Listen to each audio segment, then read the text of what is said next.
I'm Steve Tompkins, Principal Solutions Architect with Criterion, and today we're going to be covering company policies.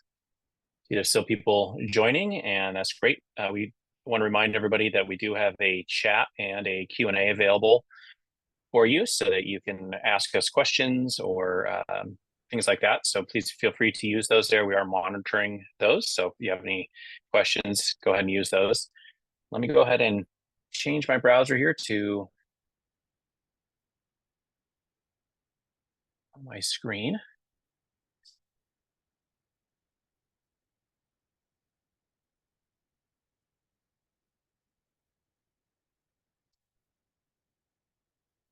All right, you should be able to see my browser here. Came up there a second. So company policies. Now, this is something where, of course, there's an element that's going to be in self-service that we'll be able to see company policies, but also we want to be able to create company policies. So let's go over to the administrative side where we will cover that. Now, the first thing that I want to talk about, of course, is security and making sure people have access to company policies, because that is something that you're going to want uh, to look at. So let's go down to your security profiles, and we could talk about where this might be configured. Of course, I'm logged as a system administrator, so I see it, but you may have one or more security profiles where people are not system administrators. I'm assuming that most people do.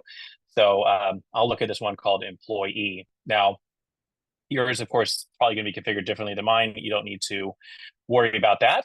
One thing you'll want to see here is that when you're going into security, when we added this, we did add these two settings here to the admin tab. So if somebody's already an admin, let's say in HR, payroll, etc., we did add this function down here automatically to them, which is what we do when we add new things into the system. We add it to the admin tab.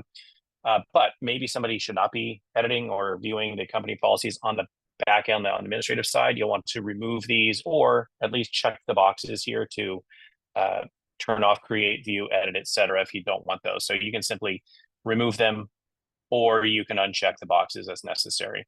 Now, of course, if you turn off view, it turns off everything. But let's say you want to allow them to view the company policies, but not the others. You can mix and match these as necessary. So if this is not here because maybe you've already removed them and you want to add them back, of course, you click add, and then you'll come down and you'll see company policies in there and you can add those in. So that's where that is, employee company policy. So you can add or remove those under admin. The same type of thing is in self-service. So you'll see it's actually in self-service, just so you know where it is. It's right here under resources is company policies.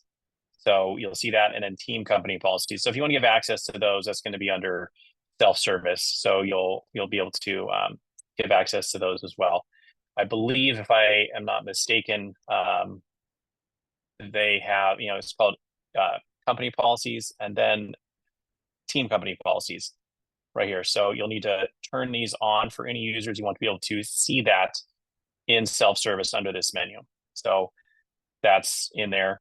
Is not access granted automatically in the self-service. So when we add new features, we do not automatically give those in self-service. We do in admin. So you'll need to enable those two settings there. All right, so just like that, and then you'll see them in my list. Now, if yours is not in alphabetical order, you can just click on the column there. All right, there's nothing under fields, reports, or documents for these because they're not part of that. But self-service and admin, you will want to take a look at that. All right, so just real quick on that right there. So as I mentioned, I'm here as a system administrator, so I don't have to worry about my rights. But if I wasn't, of course, I might need to refresh or something to get it to load. But here's where company policies reside on the administrative side. So you'll see right here where you can set them up. Now, I've already created one. I created one a few weeks ago, but I want to show you how you can create a new one. Of course, if you already have some here, you can go in and you can look at them, whatever you're doing here with this particular one. You can show any that are inactive. Like I have this one that's a draft. So it's not active yet. So you do have that toggle there. And of course you can search. Now these are done by employers. So you have multiple employers. You may have, different policies for different employers. Of course, if you do have the same one, you can use the same one, just make it a second version under the other company or the other companies as appropriate. So here you'll see where I can add a new one. And so this is where you'll come up with the name for your policy. You'll notice here as I type in the name of the policy, and I'm just going to say health and safety.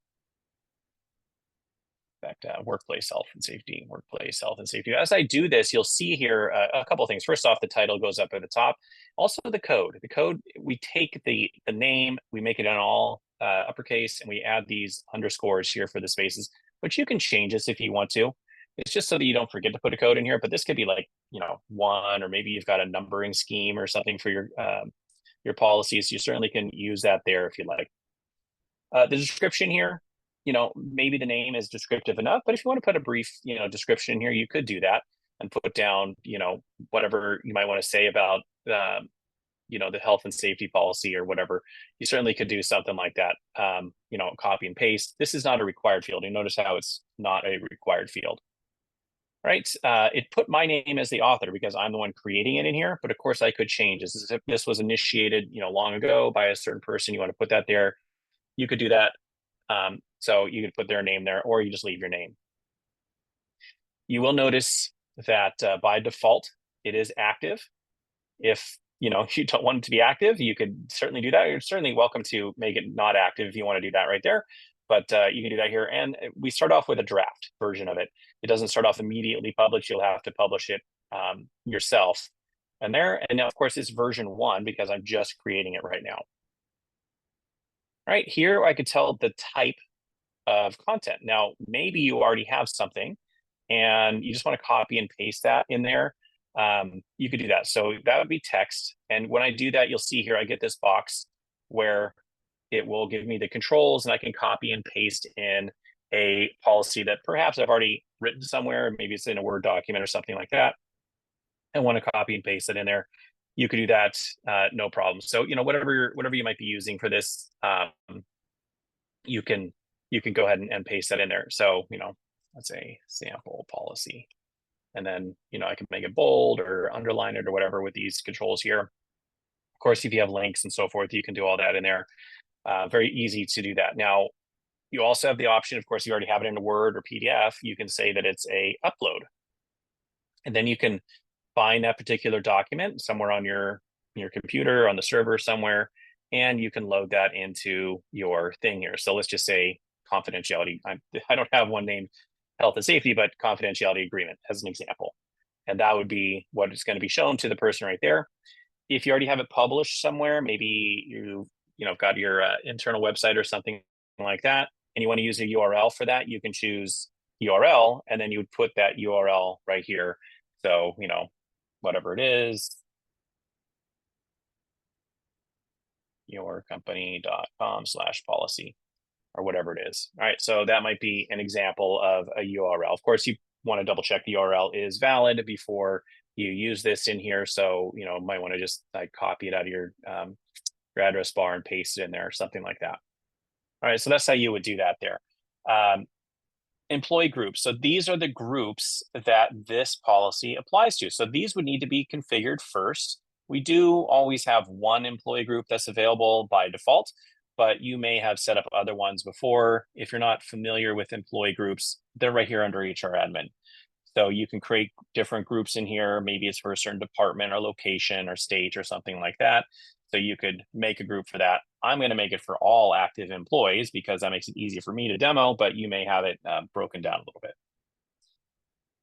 All right, here's the start date for this policy. Of course, I can go way back. Maybe this has been in place for 10 years or something like that. And I want to go back and say, oh, it's been since January 1st, 2014 or something like that. I can easily go backwards. That doesn't matter. The thing is, of course, if I go forwards, employees are not going to see that policy until that date. So if I put down July 1st, maybe I'm working on it. It's going to go back and forth and stuff like that.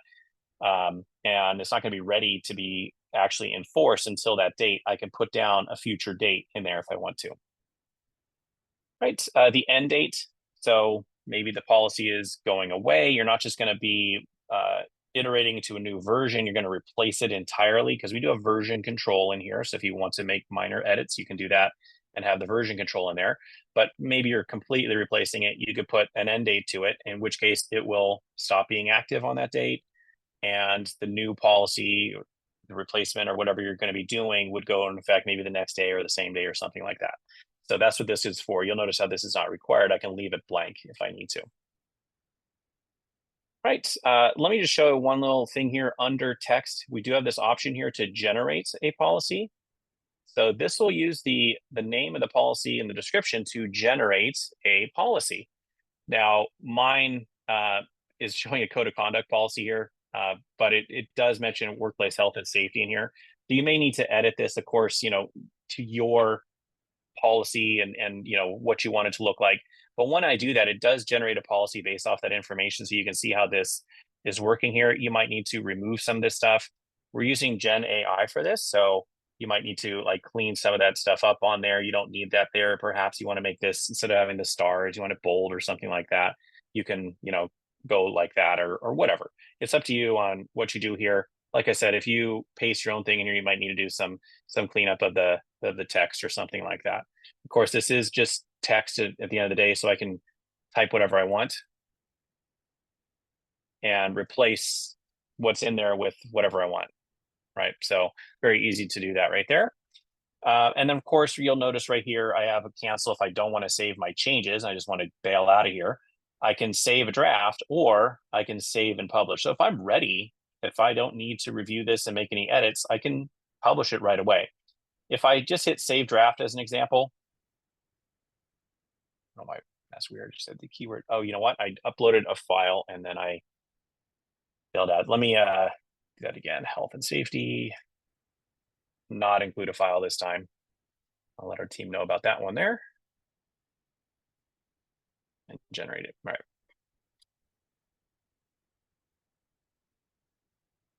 All right. So, and all employees. All right. So I'm going to save a draft there. Now it's going to allow it to save there. And because I saved a draft, I could come in here and I can make changes and it won't show up anywhere. If I go out here, I'm not going to see the company policy or anything like that because it's still a draft. I don't see it out there until I hit this publish button, in which case it will publish to the group for active employees. So if I needed to make some changes, maybe I sent a copy of this over to the CEO or something, and they read it and they said, "Hey, can you make these whatever changes?" I could go ahead and do that in there. So you may want to have it as a draft until you're ready. But I'm going to go ahead and publish that. And what that will do is now it's going to be available for the employee to see out here in self-service. I'm going to go ahead and refresh just so you can see what it will do here. It does send me a notification letting me know that it was published out here. I can now see this widget here. Now I had already not signed one of them. So it does have a unsigned policy here. I actually have two unsigned policies. So when I hit view and sign, I can get to that company policy screen. I can always get to it through the menu, but this widget will let me know that there's a new one for me to sign. So that is available for me right there.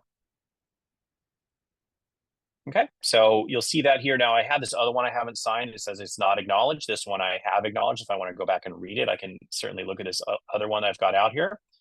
Let me click on this one here. So here's the one I just published. You'll see health and safety, and I might want to have a whatever description, better description than that. And then here the actual policy in there. I can see what this looks like. And you'll see here that this is a required field. A little red line lets me know that it's required. If I try to sign it without it, it's going to let me know the signature is required. So I can't just not sign it and hit the button. I do need to put in my signature here, whatever that is. Or if I have it saved, I can, hit that button and use my saved one, or I can type in my signature like this and it will, come in with my signature. But either way I do that, whatever way I choose, it does need to have a signature here before I can hit sign.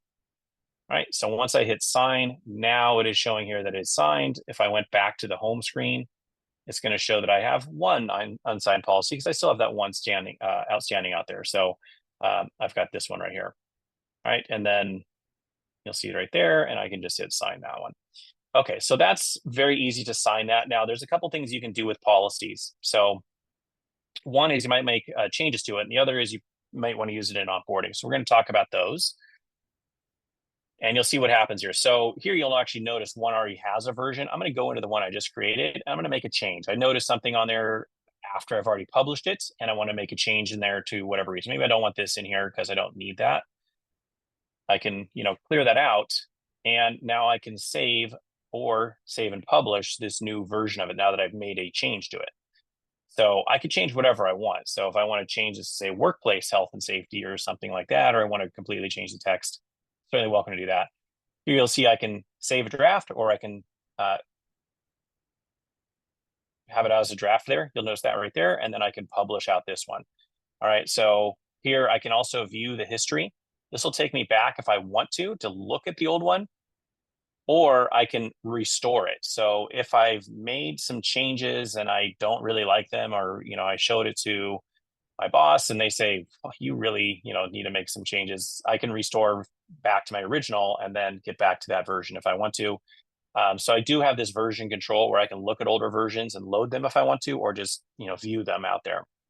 But if this is good, I can go ahead and publish this new version, and the version will now show as version 2. And it will also notify the people in that group that there has been a change to the policy that they need to acknowledge. So that is out there. Let me just hit refresh so I can see that new version out there, and I'll be able to take a look. You'll see one new policy out there, and I can view and sign that new policy. Here's version 1, and then there's version 2. So here's the second version, and of course I can sign that one there. Right, so I can easily see that out there and know, this is the latest version of this. This is version 2 of the report, or of the policy, and I can acknowledge whatever changes are on there. Now, as a manager, you may want to do, check on people and their, signing of that policy, and that's also available here. Team company policies. So here I can see the people that I am managing and their status of the policies that they need to acknowledge. So Chris here needs to do 2 of them, and Alfred needs to do 1 of them. And you can see how I can see these here. Now, they probably have different ones based off of the groups that I have out there. So I can see that there. If I need to check, if he had signed it, I can actually come in here and I can view the signature of this, but I can check on these. If I only want to see the ones that are unacknowledged, I can toggle this right here, and I can search for policies and employees right here. So if I want to just look at the code of conduct or something like that, obviously I just have 1 person, so it's super easy. But if I had, 20 people and they each had like 3 or 4 policies I hadn't signed, the search could be very useful out here to find that information. So I could do that. So it does allow me to see the signature if they've done it. This doesn't show me the policy when I click on it, but it will, if they have acknowledged it, show me their signature. And I can see that same thing on my own. If I want to see this, I can see a signature report. It will let me know the date and stuff like that I signed it. You'll see it's right here, but there's a signature report that gives me the detail of that. It will tell me like the signer and the timestamp and so forth like that, so I can see the detail of that. I can see it right here, but the report gives me a little bit more detail. All right, so that's what that allows for, and that signature report's available for the managers as well.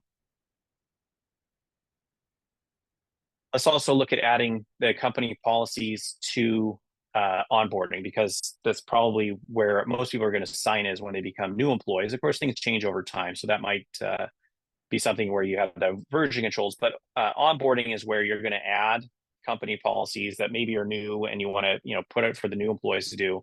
I'll just pick one of my onboarding lists here. Doesn't really matter. And you'll see we have a new group out here for company, or not a group, a new name for this, a new task out here. So I'm going to go ahead and add a new one. All right. It doesn't really matter where I put this here. These are things you can put in your code tables. So you might have one here called policies or something like that. But here you'll see company policy is one of the types. All right. And I can put down here the policy that I would like to have on here. So of course, it does need to be an active policy. It'll use the latest version, of course. So let's say I want to do this health and safety one. All right, the name, I could, just copy and paste the name or type in the name of it. How many days after they're hired do they need to sign it by? Let's just give them 7 days to do that. And I don't know, it's pretty far down the list. I'll put it down as number 14. It doesn't really matter in this situation, but you may want to have it higher up in the list if you're doing the control sequence there. All right, so that's very easy to do this. What happens is onboarding, when I go to onboarding, he doesn't have one because he is brand new here. But when I go to onboarding here, you'll have a new section in the middle that is your policies. So it'll be right here where it'll say company policies, and it will have any that you've added listed here in the middle. So it separates it from the task just to make it stand out a little bit as its own thing. It still acts like an onboarding task. So let's say I were to click this here, it would still look like this, where you can mark it as completed and stuff like that, and actually sign it. But it is separate just to have it stand out a little bit in the onboarding. So a new section would appear here in the middle. Let's say I assigned it to Ted here. In fact, I can do that. If I want to go to Ted, I can add that to him just to show you what that might look like here. Let me bring up Mr. Ted and add that into here.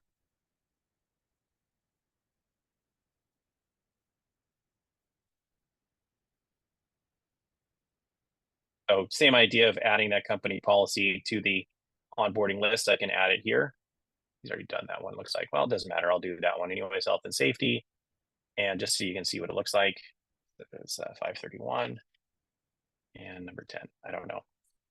Okay. And now when I come out here and I go to my onboarding, it should show in the middle there. Hopefully, there you go. You can see what it looks like right there, and I can click on it, and there you go.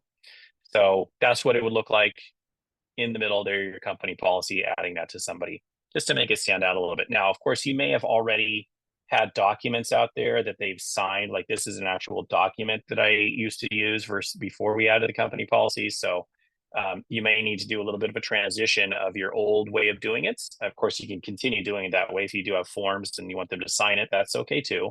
But if you are maybe transitioning, make sure you remove forms from your onboarding and you put them into the company policies and so forth. So you kind of transition over if you're going to use that in the onboarding, or otherwise, you may want to remove those forms and put them out as company policies. So that's very quickly how you do the company policies there. Of course, in the onboarding in here, if you have seen this new dashboard, it would show the policy was outstanding. If I found Ted somewhere out here, you'll see it's showing out here. So it does still show in the onboarding dashboard, also to the employee, the managers. If I went to Ted's manager, you'd be able to see that. But I can see those things out here. So it does act like any other task out here in onboarding. All right, and then on employees, I believe we showed here too. Let me just see. I think we showed on the, yeah. So under the employment tab, we also showed the company policies. So you can see what they've acknowledged in here and check on their status here on the individual employees. So I could see Ted as an example. He has these 4 policies. He's acknowledged this one and not done that one. So that's how that is. That question, how do you activate the onboarding tab? That should be updated automatically, if I'm not wrong. Connor, you can see he's answering that. I believe this is just turned on right there. Let me double check that. That was something in the last version. I believe in the security, it just turns on. We don't have to do anything in the security profiles. However, I could be wrong. I log in as a system administrator, so it is. I think it is you have to. I think we probably enabled it for admins, but it wouldn't need to be enabled otherwise. So yeah, definitely in the self-service, the team onboarding does need to be turned on. So you would see that in here in your security profiles. You would see team onboarding, which is this. We're having our team change this. ETO is employee team onboarding. I'm not sure why they chose ETO. Because everything else is spelled out. So we're getting that cleaned up. But this is the team onboarding, which is like a manager's view to onboarding.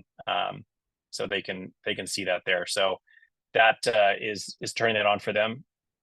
The onboarding itself for employees, I'm not aware of it being a thing you need to turn on in self-service. I think it is turned on automatically. But the thing on the top there, that is it a security policy in here? Let's see. Onboarding right there. So that would turn that on if you didn't have it. And you'll notice here, there's no create, edit, or delete because it's just a tab.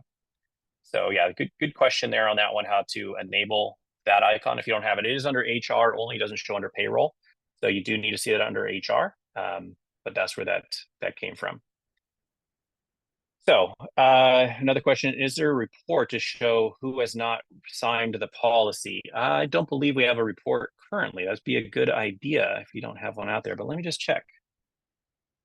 Yeah, we don't have a report right now for company policies and who has not signed that. That'd be a great idea. So speaking of which, if you have never submitted an idea, so over here you'll see in help in admin, you can submit a new idea. And this is a way that we definitely add features to our system. I know Brittany goes through these and picks out the ones that have the most votes. So you'll see the number of votes here. And so that's one way we know that it's a very popular idea. So you can see here, some people have had different ideas out there, and, whatever it is, you can click on that and add one. So if you wanted to add one for creating a company policy report, you can go out here, company policy report. It'd be nice to have a company policy report that showed who has signed the policies or something like that. So come out here with your text, and then you may want to, if you've got some colleagues that are, working with you in the system, they can come in and vote it up. Of course, if you want to just look at these and say, oh, what are they talking about this lockdown report? Read this thing. Maybe you may want to vote that up because that might be something that you're interested in. So feel free to look over this. As I mentioned, we go through this on a very regular basis. I don't know exactly Brittany's schedule on here, but I know we go over this and we have a huge list that we are adding every update. So we definitely take your requests out here and we add them to the software. Speaking of requests out there, I do want to bring up my slide here. So one of the requests and one of the things that we heard is that Tuesdays are not great for some people because they're running payroll on Tuesdays. So it happens to be a pretty popular day to run payrolls. So we are going to be transitioning our Criterion Learning Series to Thursdays, same time. And you'll still get invites and stuff like that, but we are transitioning them to Thursdays, starting with the next one. So if you had already scheduled Tuesday the 11th, I apologize. We are moving it to Thursday the 13th, and then going forward on Thursdays there. We are going to be, I believe we have a one break in here because I'm going to be out of town, but I don't remember. We're also going to have some other ones out here where we're going to do some kind of I don't want to say on demand, but a little bit out of sequence in the summer. Summer's difficult for some people. So, but this is our schedule for the upcoming. So in a couple of weeks here, expense reports. We have never actually done a Criterion Learning Series on expense reports, even though we're on kind of like version 2 of expense reports. We haven't covered it. So we're going to cover expense reports and all the great features with that. Then we're going to talk about performance reviews, which we've done before, but we've had a number of enhancements since we last talked about that. And kind of related to performance reviews, especially now, is compensation management. So 2 weeks after that, we're going to be talking about compensation management. So I would say this is kind of HR and payroll, but then 2 definite HR ones coming up in June and July. And another exciting one's coming out later this summer. For example, we're going to be talking about our new mobile app and some of the other things out there. We have a nice schedule coming out. I don't want to put everything out there, but the new mobile app is going to be right after this. So look forward to seeing you all in a few weeks here. I know I usually go over, but this week is a little bit shorter than normal. So thank you for your time today. Hope you learned a lot. If you have any questions, you can always reach out to us, phone, email, or reach out through your partner. And of course, in the system, if you hit the question mark in the admin, you can always submit a ticket if you have any questions or issues. So thank you for joining us today. Appreciate your time and hope you have a wonderful day.